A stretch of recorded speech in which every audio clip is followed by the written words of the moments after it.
بسم اللہ الرحمن الرحیم وَيَسْأَلُونَكَ عَنِ الْمَحِيضِ قُلْ هُوَ أَذًى فَاعْتَزِلُوا النِّسَاءَ فِي الْمَحِيضِ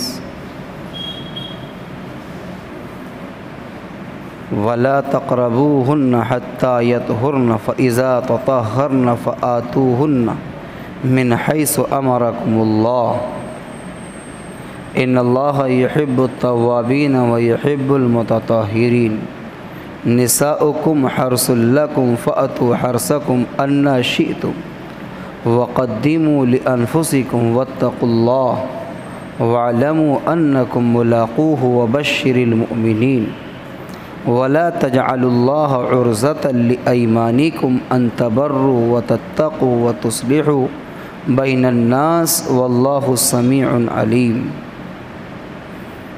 ترجمہ: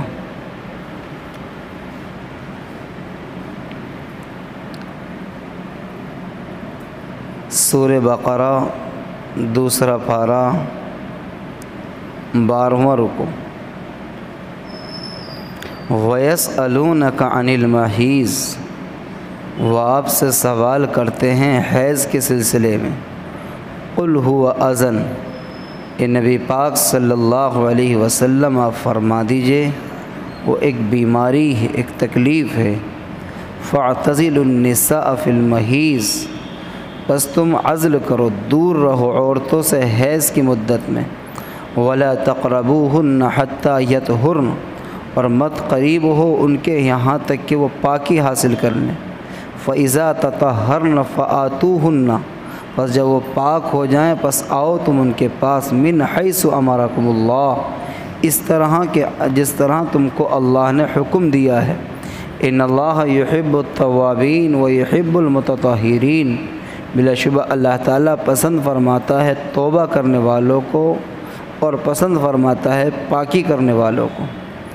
نساؤکم حرث لکم، تمہاری عورتیں تمہارے لیے کھیتیاں ہیں۔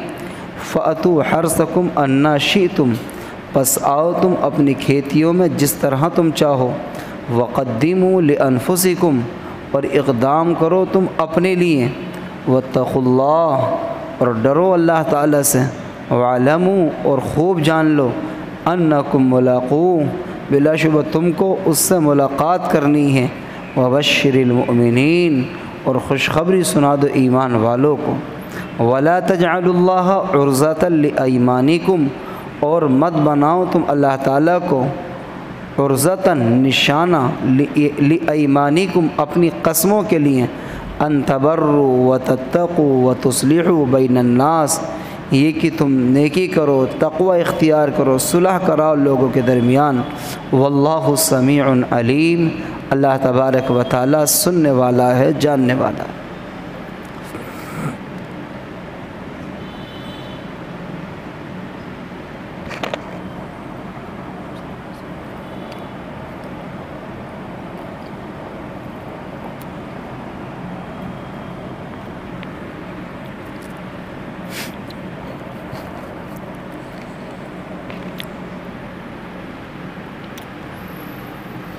اللہ تبارک و تعالیٰ نے قرآن مقدس کی ان آیت کریمہ کے اندر جو تلاوت کی گئی ہیں اپنے بندوں کو بہت اہم باتوں کا پیغام دیا ہے۔ اس سے پہلے کہ میں آیت پاک سے متعلق آپ کے سامنے چند باتیں ذکر کروں، یہ جاننا ضروری ہے کہ اس سے پچھلی آیات میں اللہ نے کن باتوں کو بیان فرمایا تھا۔ جو لوگ مسلسل درس کے اندر حاضر ہیں یا گزشتہ ہفتے موجود تھے، ان کے ذہنوں کے اندر بات ہوگی، بات چل رہی تھی نکاح کی اور ایمان کی، غیر ایمان کی، اور اس کے نتیجے میں چند مسائل سامنے آئے تھے۔ بات یہ چل رہی تھی کہ وہ حضرات جو نکاح کرنا چاہتے ہیں تو فرمایا یہ ہے کہ نکاح کے اندر دو باتوں کا خیال رکھنا ہے۔ نمبر ایک، ایمان کا، نمبر 2 ایمان کے ساتھ ساتھ یہ بھی دھیان رکھنا ہے کہ اگر کہیں پر ایمان تو نہیں ہے باقی ساری چیزیں اچھائی کی، تو فرمایا یہ ہے کہ وہ ساری اچھائیاں ایک طرف ہیں اور ایمان کی حقیقت، ایمان کی سچائی، ایمان کی دولت ایک طرف ہے۔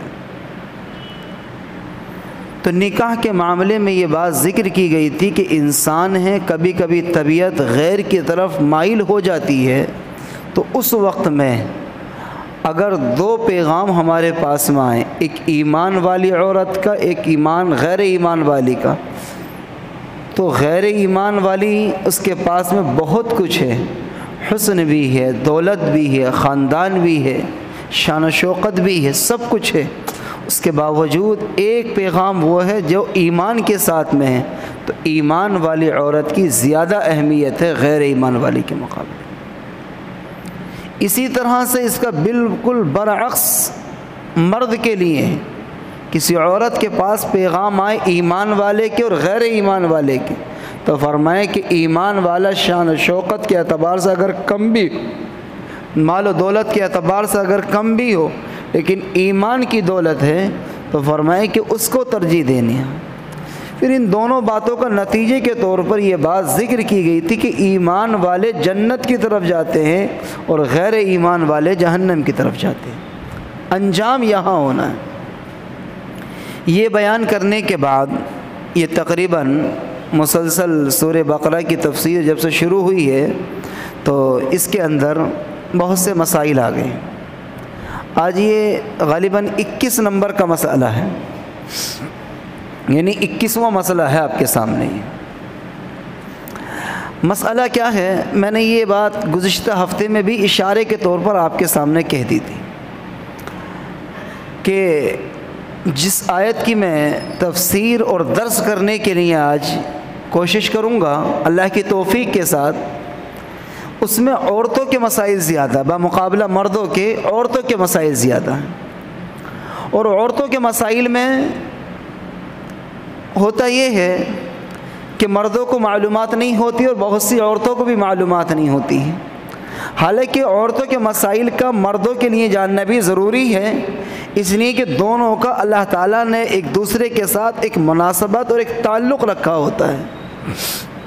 اگر مرد کو وہ مسائل معلوم نہیں ہے تو کہیں نہ کہیں خطا کرے گا، عورتوں کو وہ مسائل معلوم نہیں ہے تو کہیں نہ کہیں قدم پھسلے گا۔ تو قرآن کریم اتنی عظیم الشان کتاب ہے کہ اللہ تعالیٰ نے اپنی اس پاک کتاب کے اندر کوئی مسئلہ ایسا ڈھکا چھپا نہیں چھوڑا جس کو رب العالمین نے اپنے پاک کلام میں بیان نہ فرما دیا۔ اور یہ بات میں اس لیے ذکر کر رہا ہوں آپ کے سامنے کہ قرآن مقدس کی ہر آیت کریمہ انسان کے لیے ہدایت اور ایک پیغام اور ایک سبق ہے، اور پورا قرآن مقدس انسان کی زندگی گزارنے کا ایک قانون ہے، ایک دستور ہے، ایک نظام ہے، انسان کو راہ بتانے کا ایک بہترین رہنما اور رہبر ہے۔ اگر قرآن کریم نہ ہو ہمارے سامنے تو ہم صحیح طریقے پر رہبری اور رہنمائی حاصل نہیں کر سکتے، پوری طور پر کیا ہے، مکمل طور پر رہنمائی حاصل نہیں ہو سکتی۔ قرآن کریم نے جن مسائل کو بیان فرمایا ہے وہ مسائل بہت اہم ہیں، بہت تفصیل کے ساتھ بیان نہیں کرنے ہیں، مختصر انداز میں بات کہنی، اشارے میں بات سمجھنی ہوگی۔ میں اس سے پہلے کہ میں آیت کریمہ کے مسائل کو بیان کروں، 2 باتیں آپ کے سامنے کہنی ہیں بالخصوص مسائل بیان کرنے سے پہلے۔ نمبر 1 بات تو یہ ہے کہ حیا 2 قسم کی ہوتی ہے، حیا، شرم، غیرت 2 قسم کی ہوتی ہے۔ ایک حیا تو ہوتی ہے بری، ایک حیا ہوتی ہے اچھی۔ ایک حیا تو ہوتی ہے شرم، ایک تو شرم ہوتی ہے بری۔ وہ شرم کون سی ہے؟ بری والی شرم۔ بری والی شرم وہ ہے کہ جائز بات کو، حق بات کو چھپا لینا کہ نہیں مجھے شرم آتی ہے حق بات کہتے ہوئے، کہ نہیں میں نہیں کہہ سکتے اس بات کو، نہیں۔ اگر امت مسلمہ کے علماء، امت مسلمہ کے مقتدی اور رہبر اگر ان باتوں کے کہنے سے پرہیز کریں گے اور خود رب العالمین نے اپنی عظیم الشان کتاب کے اندر ان مسائل کو بیان فرمایا ہے، اور اسی لیے یہ اتارا تاکہ یہ پیغام اللہ کے بندوں اور اللہ کی بندیوں تک پہنچ جائے۔ اگر علماء بیان نہیں کریں گے ان مسائل کو تو یاد رکھیے گا پھر امت بہت دور جا کر گمراہی میں جا پڑے گی، پھر ان کی کوئی صحیح رہنمائی نہیں کر سکتا ہے۔ یہ علماء کی مقدس جماعت ہے جو قرآن کریم کے اوپر مکمل تیاری کے ساتھ، مکمل اعتماد کے ساتھ اللہ سے مانگ کر کے پھر کوئی بات ذکر کرتے ہیں تو اللہ تعالیٰ خیر کی بات کہلواتا ہے۔ ایک بات تو یہ ہے۔ دوسری بات، آپ کے سامنے قرآن کریم کی میں نے آیت کریمہ کی تلاوت کی، پھر اس کا ترجمہ بھی پڑھا میں نے۔ ترجمہ سننے کے بعد آپ کے ذہنوں میں بات آئی ہوگی، لیکن آیت کریمہ کا خلاصہ کلام کیا ہے، یعنی اس کا شان نزول کیا، کس بنیاد پر، کس پیرائے میں، کس پس منظر میں، کیا وجہ بنی اس آیت کریمہ کے نازل ہونے کی، کیا وجہ بنی۔ جس زمانے میں یہ قرآن مقدس نازل ہو رہا تھا اور حضور نبی کریم صلی اللہ علیہ وسلم امت کو مسائل سمجھا رہے تھے، دین بتا رہے تھے، اسلامی تعلیمات سے روشناس کرا رہے تھے، اس زمانے کے اندر حضرت محمد الرسول اللہ صلی اللہ علیہ وسلم کے اوپر تعلیمات ابھی اتر رہی تھی، قرآن نزول ہو رہا تھا۔ اس سے پہلے جو ہے جس پر لوگ عمل کرتے تھے تو بنی اسرائیل اہل کتاب کہلاتے تھے، یعنی پڑھے لکھے لوگ جن کی باتوں پر اعتماد کیا جائے، جن کی رہنمائی پر عمل کیا جائے، جن کے کہنے کے مطابق زندگی گزاری جائے، وہ ساری باتیں ان سے پوچھ کر کے کرتے تھے۔ ان کے یہاں پر ایک تہذیب تھی، ان کے یہاں کا کلچر تھا، ایک تہذیب تھی، ایک اصول تھا، زندگی گزارنے کے ایک نیم تھا۔ وہ کیا تھا؟ ایام حیض میں وہ اپنی عورتوں سے علیحدگی اختیار کر لیا کرتے تھے۔ جن دنوں میں عورتیں ناپاک ہوتی ہیں، اور اس کی مدت علماء نے یوں فرمایا ہے کہ کم سے کم 3 دن ہیں اور زیادہ سے زیادہ 10 دن ہیں۔ اس سے زیادہ اگر ہے تو پھر وہ بیماری ہیں۔ یہ مسائل بھی بتائیں گے انشاءاللہ، بات سمجھ لیجئے پہلے۔ یہودیوں کے یہاں مسئلہ یہ تھا کہ اگر کسی عورت کو حیض شروع ہوتا، یعنی ناپاکی کے دن شروع ہوتے، نماز کے نہ پڑھنے والے دن شروع ہوتے، تو ان دنوں میں وہ عورتوں کے ہاتھ سے نہ کھانا لیتے تھے، نہ پانی لیتے تھے، نہ ان کے قریب بیٹھتے تھے، اور نہ ان سے بات کرنا پسند کرتے تھے۔ بالکل ان کا اچھوت بنا دیا جاتا تھا، نہیں یہ ناپاک ہے، نہیں کسی برتن کو ہاتھ لگائیں گی، کسی کپڑے کو ہاتھ نہیں لگائیں گی، یہ اچھوت ہیں بالکل، ان کے ساتھ میں نہیں بیٹھنا ہے، نہ ان کے ساتھ کھانا ہے، نہ ان کے ساتھ سونا ہے، نہ ان کے دیے ہوئے برتن سے پانی پینا ہے، نہ ان کے دیے ہوئے برتن سے کھانا کھانا ہے۔ اور ان کے برتن کو، ان کو بھی ایک خاص قید لگا دی جاتی تھی کہ یہ ہر برتن کو ہاتھ نہیں لگا سکتی ہیں، ان کے لیے پینے کا برتن، کھانے کا برتن الگ ہوتا تھا۔ جتنے دنوں وہ ناپاک رہا کرتی تھی اتنے دنوں تک ان کو بالکل اچھوت بنا کر کے رکھا جاتا تھا۔ جب یہ بات حضرات صحابہ اکرام رضوان اللہ علیہم اجمعین کے سامنے آئی اور حضور اکرم صلی اللہ علیہ وسلم سے انہوں نے یہ سوال کیا کہ اللہ کے رسول علیہ الصلاۃ والسلام، یہود و نصارہ کے یہاں تو یہ تعلیم ہے، وہاں تو یہ تہذیب ہے کہ وہ اپنی عورتوں کو بالکل اچھوت بنا دیتے ہیں، ان سے ذرہ برابر بھی نہ کوئی کام لیتے ہیں، نہ ان کا دیا ہوا کھاتے ہیں، نہ ان کا دیا ہوا پیتے ہیں، اور ان کے برتن، بستر، کپڑے سب الگ ہیں، بالکل بات بھی نہیں کرتے جلدی سے ان سے، ان کا بالکل ناپاک گندہ سمجھا جاتا ہے۔ یا رسول اللہ، آپ کی تعلیمات میں، اسلامی تہذیب میں اللہ کی طرف سے کوئی پیغام اترا ہے؟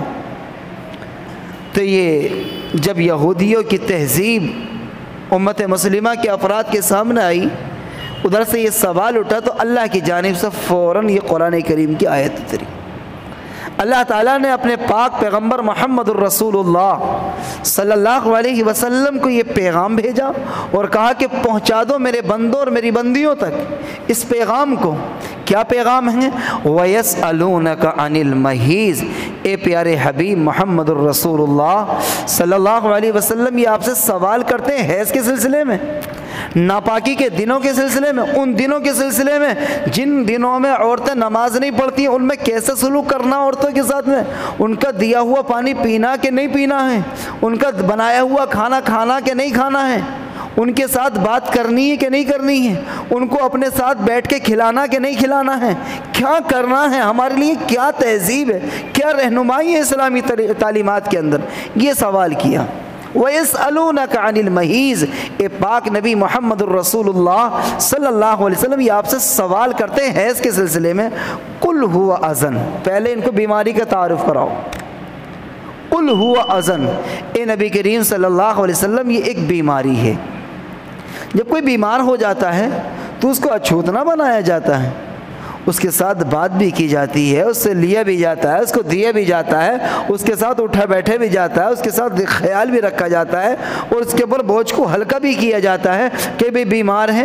کتنا بھی آدمی ہو کام کاج کا بہت کام کرنے والا، ایک آدمی بہت کام کرنے والا، بہت کام کرنے والا ہے، اس کے بغیر کام خراب ہوتا ہے عموماً، لیکن اگر وہ بیمار پڑ جائے تو اس کا جو مالک ہوتا ہے، جس کی رہنمائی میں، جس کی کیا ہے رعیت میں، جس کی نگہبانی میں وہ کام کرتا تو اس کی بیماری کو دیکھتے وہ بھی رعایت دیتا کہ نہیں بھئی آج ان سے کام ذرا ہلکا لینا ہے، اس لیے کہ ان کی کیا ہے آج طبیعت خراب ہے۔ تو اللہ تعالیٰ نے یوں فرمایا کہ قُلْ هُوَ أَذًى، اے نبی کریم صلی اللہ علیہ وسلم پہلے آپ ان کو حیض کا تعارف کرائیے، وہ ہے کیا چیز۔ قُلْ هُوَ أَذًى، وہ ایک تکلیف ہے، وہ ایک بیماری ہے، وہ ایک پریشانی ہے۔ فَاعْتَزِلُوا النِّسَاءَ فِي الْمَحِيضِ، پس تم دور رہو عورتوں سے حیض کے زمانے میں، بس تم دور رہو عورتوں سے حیض کے زمانے میں۔ وَلَا تَقْرَبُوهُنَّ حَتَّى يَطْهُرْنَ، اور کب تک دور رہنا، اور مت قریب جاؤ ان کے یہاں تک کہ وہ پاکی حاصل کر لیں۔ اب ظاہر سی بات ہے اگر علماء اکرام احادیث کی روشنی میں اور نبی پاک صلی اللہ علیہ وسلم کی تعلیمات کی روشنی میں ان کی تفسیر نہ بتاتے تو بظاہر الفاظ ایسا معلوم ہوتا ہے جیسے کہ یہ مسئلہ بھی بالکل یہودیوں سے میل کھا رہا ہے، کیونکہ یہودی بھی تو ایسے ہی کرتے تھے، وہ بالکل الگ رہتے تھے، لیکن ہمارے نبی کریم صلی اللہ علیہ وسلم نے اس کی تشریح فرمائی، احادیث میں اس کی بڑی وضاحت کے ساتھ، بالکل پوری وضاحت کے ساتھ بیان ہے احادیث میں۔ اور قرآن کریم کو حدیث کے بغیر سمجھنا ناممکن ہے۔ اگر کوئی یہ چاہے کہ میں قرآن کو قرآن سے سمجھ لوں، خالی احادیث کا سہارا نہ لوں، تو یاد رکھو قرآن ایک مجمل چیز ہے اور احادیث مفصل چیز ہے۔ قرآن کی جو تفسیر صحیح معنی میں ہو سکتی ہے وہ آقا مدنی محمد الرسول اللہ صلی اللہ علیہ وسلم کی سیرت، آپ کی بتائی ہوئی تعلیمات کے ذریعے سے ہو سکتی ہے، آپ کی بتائی ہوئی تعلیمات کے ذریعے سے ہو سکتی ہے۔ اللہ کے نبی علیہ الصلوۃ والسلام کی خدمت میں جب یہ سوال پیش کیا گیا حیض کے سلسلے میں تو آپ نے یہ بات ارشاد فرمائی اور یہ فرمایا کہ فَاعْتَزِلُوا النِّسَاءَ فِي الْمَحِيضِ، عورتوں کے درمیان حیض کے زمانے میں دور رہنا ہے۔ اب یہاں پر دوری سے کیا مراد ہے؟ فرمائیں کہ وہ تعلقات، وہ ملاقات، وہ آپس کا ملن مراد ہیں جو ایک نکاح کے الفاظ کہنے کے بعد ایک بیوی اور شوہر کے درمیان میں ایک تعلق پیدا ہوتا ہے، پھر جو وہ ملاقات ہوتی وہ ملاقات مراد ہے۔ فرمائیں کہ نہیں، ہر طرح کا ملن مراد نہیں ہے، ان کے ساتھ بیٹھیے، ان کے ساتھ اٹھیے، ان کے ساتھ کھائیے، ہر طرح کی اجازت ہے۔ بس اتنی سی بات ہے کہ ان دنوں میں عورتوں کے ساتھ ملاقات کی ممانعت ہے، جائز نہیں ہے۔ حضور پاک علیہ الصلوۃ والسلام کی خدمت میں ایک صحابی رسول صلی اللہ علیہ وسلم تشریف لائے اور آنے کے بعد انہوں نے یہ بات کہی کہ یا رسول اللہ، ہم عورتوں کے سلسلے میں کچھ معلومات کرنا چاہتے ہیں۔ اما عائشہ رضی اللہ عنہا نے اس کی بڑی وضاحت کی ہے، اور میں یہ کہتا ہوں کہ اما عائشہ کا اگر اس امت پر اتنا بڑا احسان نہ ہوتا تو امت بہت بڑی گمراہی میں چلی گئی ہوتی۔ بڑے بڑے اہم راز و نیاز کے مسائل اما عائشہ صدیقہ رضی اللہ عنہا سے مروی ہیں۔ آپ کی روایات دین کے بڑے حصے کو سنبھالی ہوئی ہیں۔ ایک بہت بڑا حصہ اسلام کا، ایک بہت بڑا حصہ دین کا اما عائشہ کی مرویات کے اندر منسلک ہے، جڑا ہوا ہے، اس کے زیر نظر ہے۔ فرمایا یہ ہے کہ اما عائشہ کے سامنے جب یہ بات آئی تو آپ صلی اللہ علیہ وسلم کی انہوں نے زندگی خود بیان فرمائی۔ اما عائشہ فرماتی ہیں کہ میں جب حیض کے دوران ہوتی، آقا مدنی تشریف لاتے تو فرمائے کہ محمد الرسول اللہ صلی اللہ علیہ وسلم میرے ساتھ کھاتے بھی تھے، اور جس پلیٹ جس برتن میں میں کھاتی اس میں آپ صلی اللہ علیہ وسلم کھاتے، جس برتن سے میں پانی پیتی، جس جانب سے میں منہ لگاتی اس جانب سے وہ منہ لگاتے، اگر کوئی ہڈی یا بوٹی میں چوستی تو اسی کو اسی طرف سے وہ چوستے۔ اشارہ مسئلہ یہ نہیں تھا، مسئلہ تو امت کو تعلیمات دینے کا، امت کو رہنمائی کرنے کا کہ آنے والی نسل کے اندر کہیں ایسا نہ ہو کسی طریقے سے یہودیت پنپ جائے اور یہودی کلچر اور یہودی تہذیب اتنی پنپ جائے کہ لوگ اگلی زندگی کے اندر آنے کے بعد اپنی عورتوں سے اس زمانے کے اندر نفرت کرنا شروع کر دیں۔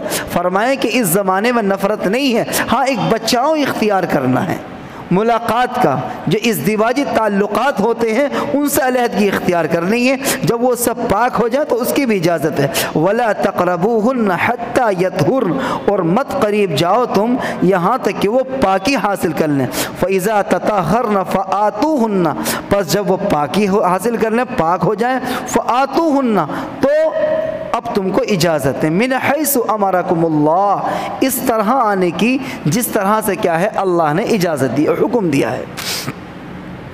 اشارہ اس طرف ہے کہ اللہ تبارک و تعالیٰ نے یہ پاک کلام اتارا اور نبی پاک صلی اللہ علیہ وسلم نے احادیث بیان فرمائی ہیں۔ احادیث کے اندر ایک ایک بات بڑی تفصیل کے ساتھ ملتی ہے، پوری تفصیل کے ساتھ۔ احادیث میں یہاں تک بتایا گیا کہ اگر قدم ادھر لغزش کھائے گا، قدم ادھر غلطی کرے گا تو تم حرام کے مرتکب ہو جاؤ گے، اور اگر قدم سیدھی راہ پر چلے گا تو فرمائیں کہ تم حلال کے مرتکب ہو جاؤ گے، اور فرمائیں کہ حلال کام کرنے پر ثواب ہے اور حرام کام کرنے پر گناہ ہے، حلال کے مرتکب رہو گے۔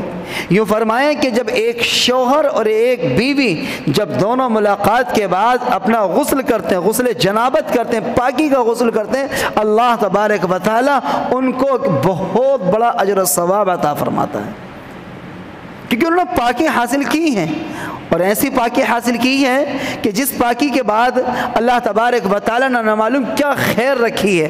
اللہ فرماتا ہے اس کے اندر ان اللہ یحب التوابین ویحب المتطہرین، فرمائے کہ اللہ تعالیٰ پسند فرماتا ہے توبہ کرنے والوں کو۔ اشارہ کس طرف ہے؟ اشارہ اس طرف ہے کہ اگر کسی نے بھول چوک میں ایام حیض میں ناپاکی کے دنوں میں اپنی بیوی سے جانے انجانے میں ملاقات کر لی ہے تو اس کا کفارہ کیا ہے؟ اگر کسی نے ان دنوں میں کنٹرول خواہشات پر نہ کر سکا، یا کنٹرول تب بھول گیا، یا بھولا بھی نہیں تھا، مسئلہ معلوم نہیں تھا، اسے کچھ بات معلوم نہیں تھی، دھوکے سے اتفاقاً یا اچانک کسی بھی بنیاد پر اگر ایسا کر لیا تو اس کا کیا ہونا ہے؟ قرآن کریم بیان فرماتا ہے کہ ان اللہ یحب التوابین، اللہ تعالیٰ پسند فرماتا ہے توبہ کرنے والوں کو۔ پہلا کفارہ تو یہ ہے کہ انسان اللہ تبارک و تعالیٰ سے اپنے آپ کو معاف کرائے، مجرم سمجھے اپنے آپ کو کہ مجھ سے غلطی ہو گئی، میں نے اللہ کے حکم کو توڑ دیا۔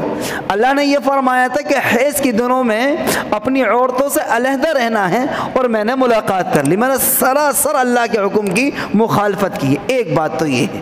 دوسری بات یہ ہے، بعض علماء نے، اس میں اختلاف ہے، بعض علماء نے یہ لکھا کہ 1 دینار کے برابر صدقہ کرنا ہے، بعض نے لکھا ہے کہ نہیں 1 آدھے دینار کے برابر صدقہ کرنا ہے، یعنی اور بعض علماء نے لکھا کہ کچھ نہ کچھ اپنی طبیعت پر سزا دینے کے بطور مالی اعتبار سے کچھ نہ کچھ صدقہ نکالنا ہے تاکہ آئندہ کوئی غلطی ایسی نہ ہو۔ اور اس کی دوسری وجہ یہ رکھی کہ جب اللہ کے کسی حکم کی نافرمانی ہوتی ہے، اللہ کا کوئی حکم ٹوٹتا ہے تو اللہ کو غصہ ہوتا ہے، غضب ہوتا ہے، اور اللہ تبارک و تعالیٰ کو غضب آتا ہے۔ تو اللہ کے غضب کو ٹھنڈا کرنے کے لیے حدیث شریف کے اندر آتا ہے کہ الصدقۃ جنۃ تدفع البلاء، کہ صدقہ بلا اور مصیبتوں کو ٹال دیتا ہے۔ اور ایک جگہ فرمائے کہ الصدقۃ جنۃ، صدقہ ایک ڈھال ہے۔ ایک جگہ فرمائے کہ صدقہ اللہ کے غضب کو ٹھنڈا کرنے والی چیز ہے۔ جب صدقہ کریں گے تو جو ہم نے جرم کر کے، غلطی کر کے اللہ تبارک و تعالیٰ کے غضب کو بھڑکایا ہے، صدقے کی بنیاد پر اللہ تبارک و تعالیٰ ہمارے ساتھ رحم و کرم کا، عافیت کا معاملہ فرمائے گا۔ اگر فرمائے کہ وہ یحب المتطہرین، اور پسند کرتے ہیں پاکی کو، یعنی ایک ناپاک عادت ہے، ایک گندی عادت ہے کہ ایام حیض میں، ناپاکی کے دنوں میں ملن کرنا، ملاقات کرنا۔ اللہ فرماتے کہ یحب المتطہرین، اللہ ایسے لوگوں کو پسند نہیں فرماتا ہے بلکہ ان کو پسند فرماتا جو پاکی کے دنوں میں کیا ہے، ملاقات کرتے ہیں۔ اگر فرمائے کہ نساؤکم حرث لکم فأتوا حرثکم، تمہاری عورتیں تمہارے لیے کھیتیاں ہیں، بالکل کھیتیوں کے مانند ہیں۔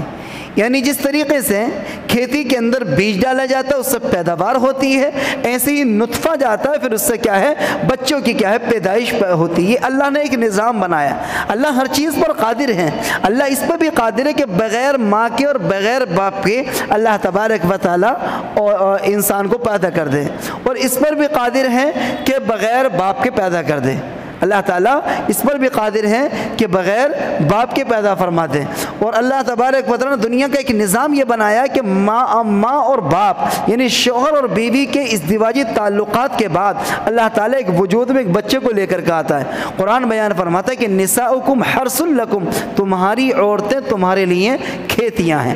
فأتوا حرثکم، پس تم آؤ اپنی کھیتیوں میں، انا شئتم، جس طرح تم چاہو، وقدموا لانفسکم، اور اگلے اقدام کرو تم اپنے لیے۔ یعنی تمہاری نیت یہ ہو کہ اللہ تبارک و تعالی ہماری ملاقات کے ذریعے سے کوئی اللہ تبارک و تعالی خوشخبری دے۔ اگر فرمائے کہ واتقوا اللہ، اور ڈرو اللہ تعالیٰ سے، یعنی کہیں لغزش نہ کھا جانا، کہیں قدم پھسل نہ دینا۔ واتقوا اللہ تعالیٰ سے ڈرو، واعلموا، اور خوب یاد رکھو، خوب جان لو، انکم ملاقوہ، ایک دن تم کو ملاقات کرنی ہے اللہ تعالیٰ سے، اللہ کے سامنے کھڑا ہونا۔ یعنی اتنی وضاحت کے ساتھ، اتنے کھلم کھلا مسائل آنے کے بعد پھر بھی اگر غلطی کرو گے تو یاد رکھو ایک دن اللہ کے سامنے جانا ہے اور اللہ کو جواب دینا ہے۔ وبشر المؤمنین، اور خوشخبری ہے ایمان والوں کے لیے، یعنی جو لوگ اللہ کے احکامات پر، اللہ کے بھیجے ہوئے دین پر، اللہ کے بتائے ہوئے راستے پر عمل کرتے ہیں، ان کے لیے خوشخبری ہے۔ آگے کو ایک دوسرا بیان ہے، وہ قسم کے تعلق سے انشاءاللہ زندگی بخیر رہی تو آئندہ ہفتے آئیں گے، چند مسائل ہیں وہ بیان کرنے ہیں اسی آیت کریمہ سے متعلق۔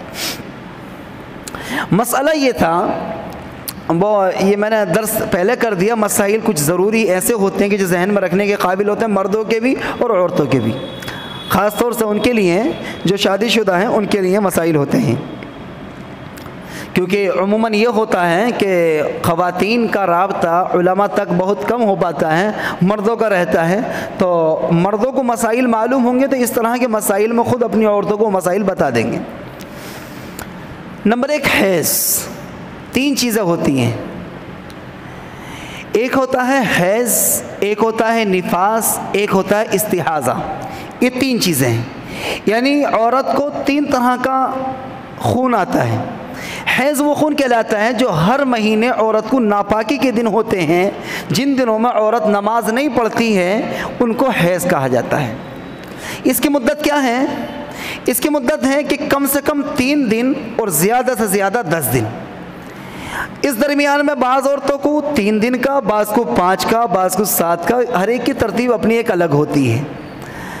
اس ترتیب کے بعد میں علماء نے یہ بات لکھی ہے احادیث کی روشنی میں کہ اگر 3 دن سے کم آیا ہے، 3 دن سے کم ہے، تو فرمایا کہ پھر وہ حیض نہیں ہے، وہ بیماری ہے۔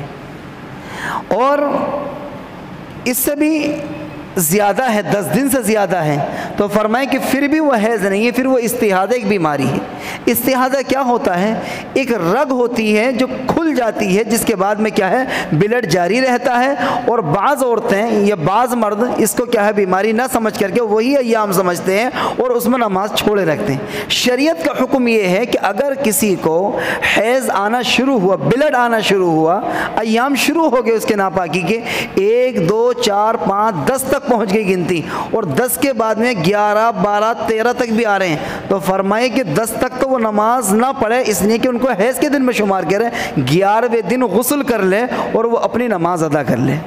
اب مسئلہ یہ ہے کہ مولوی صاحب جب وہ ان دنوں میں نماز کیسے پڑھے گی، وہ تو ناپاک اس کو بلڈ آ رہا ہے، تو فرمائے کہ ان دنوں میں نماز پڑھنے کا اصول یہ ہے کہ ہر نماز سے پہلے جس طریقے سے، ایسے سمجھیے گا جن لوگوں کو قطرے کی بیماری ہوتے، پیشاب وغیرہ کا قطرہ جن کو آتا ہے، تو ان کے اٹھتے بیٹھتے کھانستے قطرہ نکل جاتا تو ان کو کچھ حصہ ناپاک ہو جاتا ہے جہاں پیشاب کو، تو ان کے لیے شریعت کا حکم یہ ہے کہ وہ ہر نماز سے پہلے اتنے کپڑے کو جس پر پیشاب کے قطرے لگے ہیں اتنے حصے کو دھوتے ہیں اور وضو کرتے ہیں۔ بالکل بیان ہی یہی حکم ان کے لیے ہے کہ جتنے کچھ اس طرح کا وہ کرسو وغیرہ کوئی کپڑا وغیرہ رکھتے ہیں تو اس کو کیا ہے ہٹا دیا جائے، دوسرا رکھ لیا جائے اور پھر وضو کر لیا جائے۔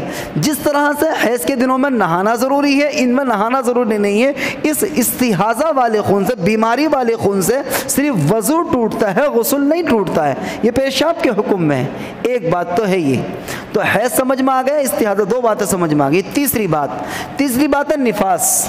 نفاس کہتے ہیں بچے کی پیدائش کے بعد جو خون آتا ہے اس کو نفاس کہتے ہیں۔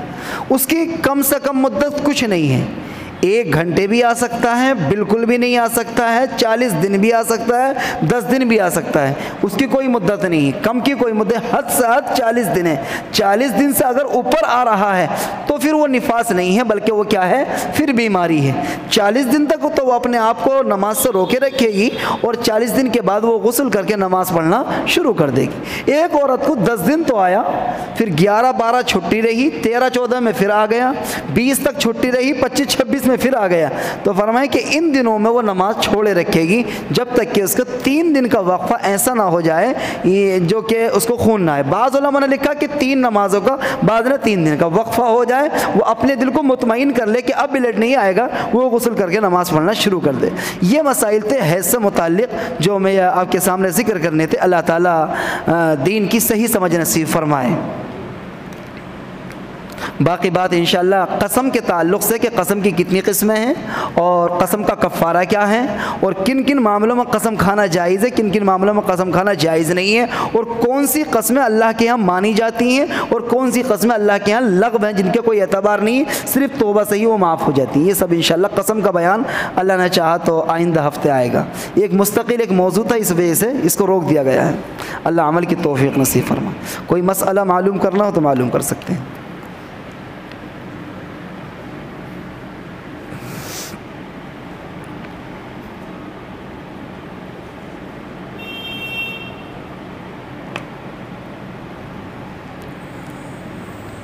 دعا کرا دیں۔ اللهم لك الحمد ولك الشكر ولك النعمة، اللهم لك الحمد حمدا كله ولك الشكر شكرا كله، اللهم صل على محمد وعلى آل محمد كما صليت على إبراهيم وعلى آل إبراهيم إنك حميد مجيد، اللهم بارك على محمد وعلى آل محمد كما باركت على إبراهيم وعلى آل إبراهيم إنك حميد مجيد، ربنا ظلمنا أنفسنا وإن لم تغفر لنا وترحمنا لنكونن من الخاسرين۔ اے اللہ تیری توفیق کے ساتھ یہ پاک کلام مقدس پڑھا گیا ہے، اے اللہ اس کو سمجھنے میں، سمجھانے میں، پڑھنے میں، سنانے میں جانے انجانے سے جو بھی غلطی کوتاہیاں ہوئی ہوں سب کو اپنے فضل و کرم سے معاف فرما۔ اے اللہ ہمارے پڑھنے کو قبول فرما، سننے کو قبول فرما، جمع ہونے کو قبول فرما۔ مولا کریم جو کہا سنا گیا اس پر عمل کی توفیق نصیب فرما، عمل کے ساتھ اخلاص کی بھی توفیق نصیب فرما۔ اے اللہ جو پریشان حال ہیں سب کی پریشانی کو دور فرما، جو بے روزگار حلال روزی نصیب فرما، حرام لقمے سے ہم سب کی حفاظت فرما، لقمے حرام سے ہم سب کی حفاظت فرما۔ جن لوگوں نے دعاؤں کے لیے کہا ہے ہر ایک کی دل کی نیک اور جائز تمناؤں کو پورا فرما۔ اے اللہ جتنے بھی لوگ مجلس کے اندر بیٹھے ہیں اے اللہ ہر ایک کی دل کی نیک اور جائز تمناؤں کو پورا فرما۔ یا الہ العالمین جتنی بھی خواتین اے اللہ پس پردہ ہیں سب کے آنے کو بے حد قبول فرما، ہر ایک کے بیٹھنے کو قبول فرما، سننے کو قبول فرما، جو کہا سنا گیا اس پر عمل کی توفیق نصیب فرما۔ اے اللہ جو جس لائن سے بھی پریشان حال ہیں سب کی پریشانی کو دور فرما، جو بیمار ہیں سب کو شفا جسمانی و روحانی نصیب فرما، سب کو شفا کلی نصیب فرما۔ مولا کریم اے اللہ اللہ جن لوگوں نے دعاؤں کے لیے کہا ہے ہر ایک کے دل کی نیک اور جائز تمناؤں کو پورا فرما۔ یا الہ العالمین جتنے بھی مسلمان بھائی مرد عورتیں اس دنیا سے جا چکے ہیں سب کی قبروں کو نور سے منور فرما، سب کی مغفرت کے فیصلے فرما، سب کو جنت الفردوس میں داخلہ نصیب فرما۔ یا الہ العالمین جب تک زندہ رکھ آقا مدنی محمد عربی صلی اللہ علیہ وسلم کے طریقے پر زندہ رکھ، جب خاتمہ ہو ایمان کے اوپر خاتمہ نصیب فرما، موت کا وقت کلمہ شہادت نصیب فرما۔ اے اللہ شہادت کی موت نصیب فرما، اچانک کی موت سے حفاظت فرما، حادثات کی موت سے حفاظت فرما، اچانک کی موت سے حفاظت فرما، حادثات کی موت سے حفاظت فرما، ایمان پر خاتمہ نصیب فرما، ایمان پر خاتمہ نصیب فرما۔ یا الہ العالمین ہماری دعاؤں کو محض اپنے فضل و کرم آقا مدنی محمد عربی صلی اللہ علیہ وسلم کے صدقہ طفیل میں قبول و منظور فرما۔ وصلی اللہ تعالی علی خیر خلقہ محمد وعلی آلہ واصحابہ اجمعین برحمتک یا ارحم الراحمین۔